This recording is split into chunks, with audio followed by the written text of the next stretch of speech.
Hi, this is Dr. Gregory Sadler. I'm a professor of philosophy and the president and founder of an educational consulting company called Reason.io, where we put philosophy into practice. I've studied and taught philosophy for over 20 years, and I find that many people run into difficulties reading classic philosophical texts. Sometimes it's the way things are said or how the text is structured. But the concepts themselves are not always that complicated, and that's where I come in. To help students and lifelong learners, I've been producing longer lecture videos and posting them to YouTube. Many viewers say they find them useful. What you're currently watching is part of a new series of shorter videos, each of them focused on one core concept from an important philosophical text. I hope you find it useful as well. Among the Russian authors who Leo Shestov references quite often and explores a bit in his work, All Things Are Possible, is one of the quite early and important authors who died rather young in his late 30s, Alexander Pushkin. And Shestov treats him in a largely positive way.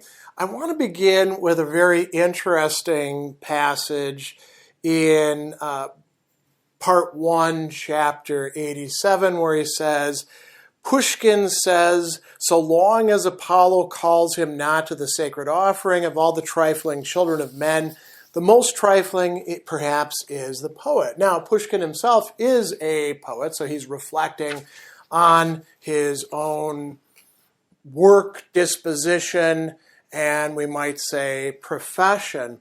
And so what does Shestov make of this? Put Pushkin's expression into plain language, and you will get a page on neuropathology.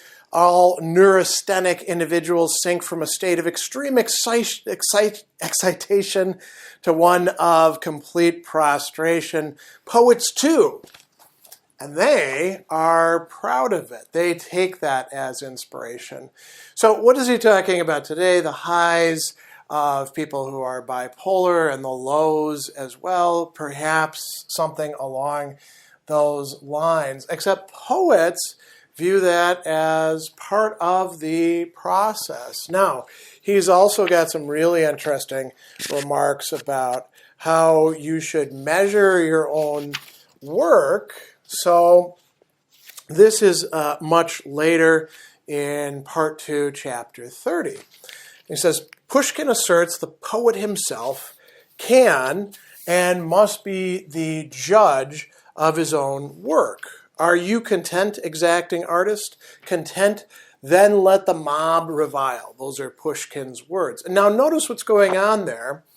He's not just saying, well, see if you like your own stuff. If you do, wonderful, great, don't worry about anything else. He's noting that there's going to be other people complaining, criticizing, and we're going to come back to that theme in a moment. And so Shestov says, it's needless to argue against this because how could you prove whether the supreme verdict belongs not to the poet himself but to public opinion? So this is kind of a contested issue. Who should be the ultimate judge? Should it be the learned critic? We could bring a third possibility in as well. Should it be other literary figures down the line, perhaps in the same genre or national literature or something like that? We can make it more and more complicated. Pushkin himself doesn't worry about that, according to Shestov. He says, whether you like it or not, Pushkin was evidently satisfied with his own work and did not need his readers' satisfaction. And then notice what he's going to say next. Happy man. And it seems to me he owed his happiness exclusively to his inability to pass beyond certain limits. I doubt if all poets would agree to repeat Pushkin's verse quoted above. Shakespeare, for example, after finishing Hamlet or King Lear, would not have said to himself, I, who judge my work more strictly than any can other judge, am satisfied, right? So it's interesting. He's noting two things here. Pushkin is satisfied with his own work, and there's a sort of assertion, this has value. I don't care if anybody else finds it valuable or not. If they don't like it, screw them. I've got something that I can be confident about. And now notice this is not the attitude of every single possible poet. Some of them are quite oriented towards public opinion. Shakespeare, probably not quite so, but Shakespeare and Pushkin are not going to have exactly the same points of view on this. But Shestov also expresses the beginnings of a doubt. Says, did Pushkin maintain the view we've quoted until the end of his days? Or even if he spoke all he felt when he wrote the poem in 1830? Possibly he felt how little a poet can be satisfied with his work, but pride prevented his admitting it, and he tried to console himself with his superiority over the crowd. Now, he does say this, which is undeniably a right thing to do, right? The crowd doesn't know anything about this sort of stuff. Shestov is not a believer in the wisdom of crowds or any of those sort of funny slogans that people make appeals to today. But Pushkin himself might have not been telling us the whole story. We don't know one way or the other, right? So he tells us, Pushkin appeared always content, and he was a clever man and a deep nature. Now notice, a deep nature despite the fact of having certain limits. He's also going to talk about Pushkin's general attitude, and this is early on in the work, as, here we go, in chapter 15. He talks about Pushkin's inner harmony. What is the secret of his inner harmony, his positive attitude carrying him through? It's that nothing is hopeless. There's always hope. Now, that doesn't mean that everything is always awesome. He says he saw hopeful signs in everything. It's agreeable to sin. It's just as delightful to repent. It's good to doubt, but it's still better to believe. It is jolly with feet shod in steel to skate the ice. It's pleasant to wander about with gypsies, to pray in church, to quarrel with a friend, to make peace with an enemy, to swoon on waves of harmony, to weep over a passing fancy, to recall the past, to peep into the future. All of these things can be positive, even if you're weeping, right? And so he says, Pushkin could cry hot tears, but one who can weep can hope. It doesn't mean that everybody who does weep will hope, but in the case of a Pushkin, to weep, to think, to suffer, to live, all of these are expressions of hope. And so he says, therein lies the secret of his harmonious moods. And now we shift to looking at some of the interesting things that Pushkin is doing with characters, particularly two of them. And, well, maybe we could say another one as well in terms of women. But in section 51, which begins with a discussion of ultimate questions, and he says, these troubled mankind in the world's dawn as badly as they trouble us now. Adam and Eve wanted to know, right? Cain, whose sacrifice did not please God, raised his hand against his brother. It seemed to him he committed murder in the name of justice and vindication over his own injured rights. Nobody's been able to understand why God preferred Abel's sacrifice to that of Cain, including Cain, right?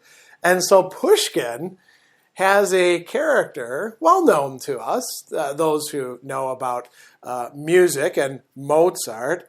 Salieri repeats Cain's vengeance and poisons his friend and benefactor Mozart according to the poem of Pushkin. And here's what he has him say. All say there is no justice on earth, but there's no justice up above. This is as clear to me as a simple scale of music. And he says Pushkin is offering us something here. No man on earth can fail to recognize in these words his own tormenting doubts. So even though Pushkin is this, we could say optimistic, happy-go-lucky figure, he's in a world where we don't have all the answers to things, right? He also talks about this miserly knight And he says Pushkin represented a miser as a romantic figure and contrasts it with Gogol, who also has a miser. And going down, he's going to say, Pushkin's knight dreams of palaces and power, sportive nymphs, right?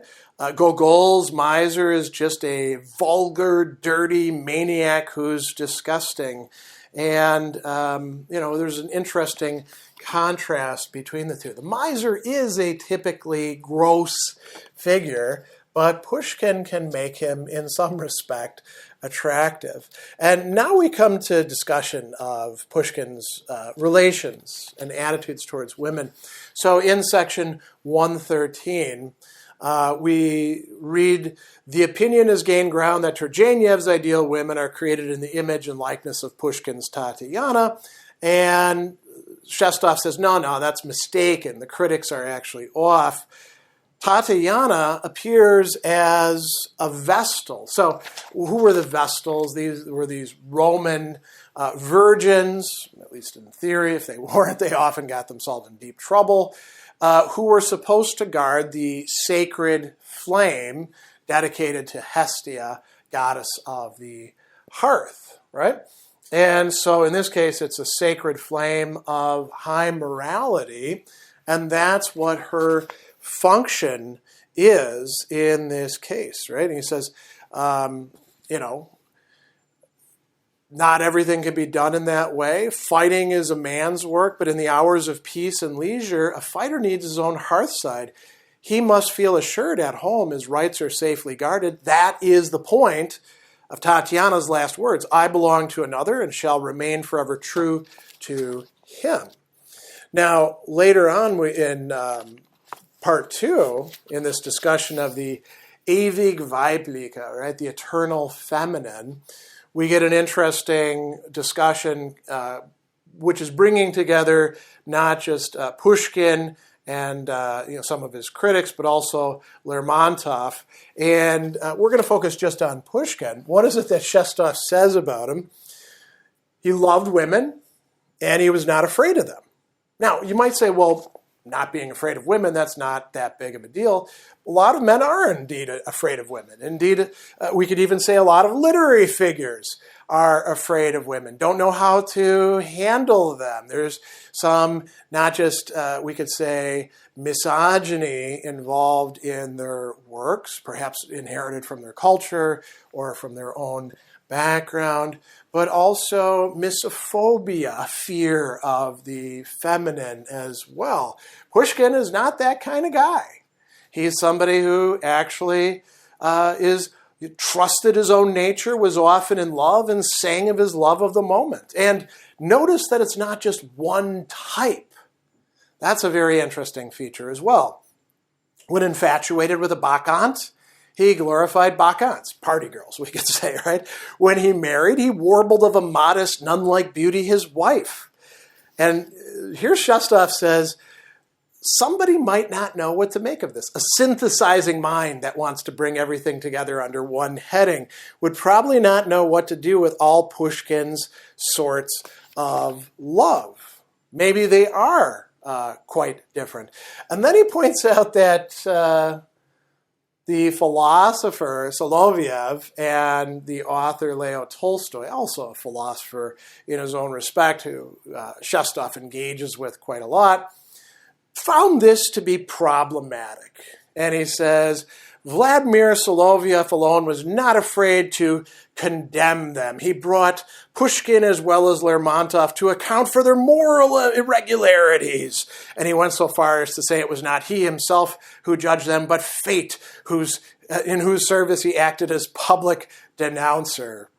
And, Tolstoy, a little bit milder.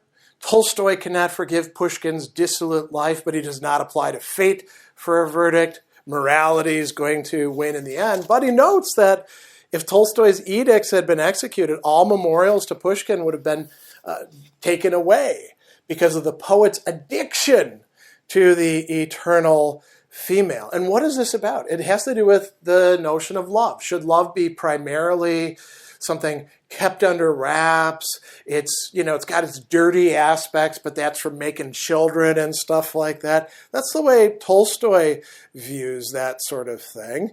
But that's not the way that Pushkin views it. He says Pushkin and Lermontov loved danger and therefore sought women. They paid a heavy price.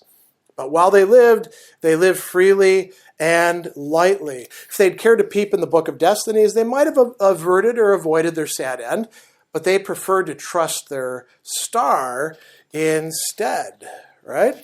And they pursued a love which is not simply that of utilitarian motives, a love that can be a motivator itself. And I would say that circles back to this attitude that Shestov sees there, I think is quite true in Pushkin and his works. The life and the works, more or less, as best as they can with us human beings, seem to mirror and map onto each other, at least in the short period of Pushkin's life and poetic work.